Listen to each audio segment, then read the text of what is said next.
kandi ndababwiza ukuri kunanirwa icyo wiyemeje gukora ntabwo ari ishema. And truly it is not proud to fail what you determined to do. Mbese nibyo kunanirwa icyo wiyemeje ntabwo ari ishema. Isn't that right? It's not pride to fail what you do. Ntabwo mbese muzajya mwumva uwo baganura huyo murugo yananiwe amashuri, yananiwe urugo, yananiwe guhinga, yananiwe iki, uwo bakunda kuganura ahubwo yarananiwe ntabwo ibyo bifite aho biba bihuriye no kuvuga ngo uriya muntu arashoboye. It is not really a dignity to fail in what you determined to do, either studying or doing other project. If you fail, you are not honored even in a society. Kunanirwa ikintu wagambiriye kandi ari cyiza ni bibi.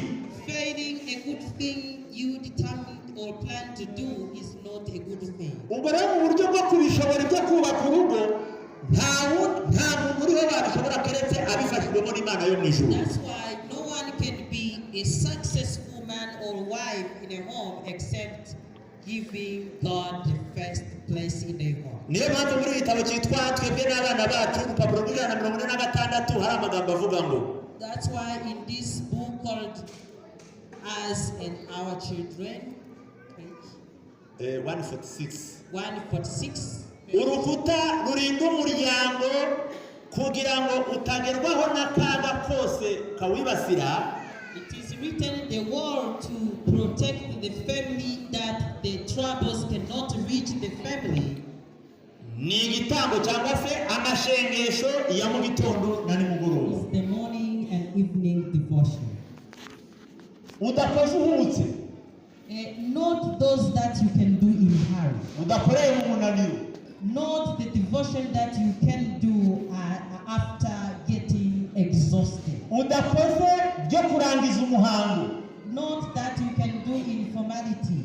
Ahubwo nk'uko upanga igihe cyo kurya, igihe cyo kubyuka, igihe cyo gukora, ugapanga n'amasaha azwi yo gusenga Imana muri hamwe. But like the way you plan time to eat, time to wake up, time to sleep is also the way you can also plan that morning and evening devotion. Reka amagambo nyasome mugenzi wanjye arayategera amatwi amenye uko yasobanura avuga ngo hahirwa imiryango uhereye umunsi yashingwaga ikabigira amashengesho ya mu gitondo na nimugoroba bose bahuriye hamwe.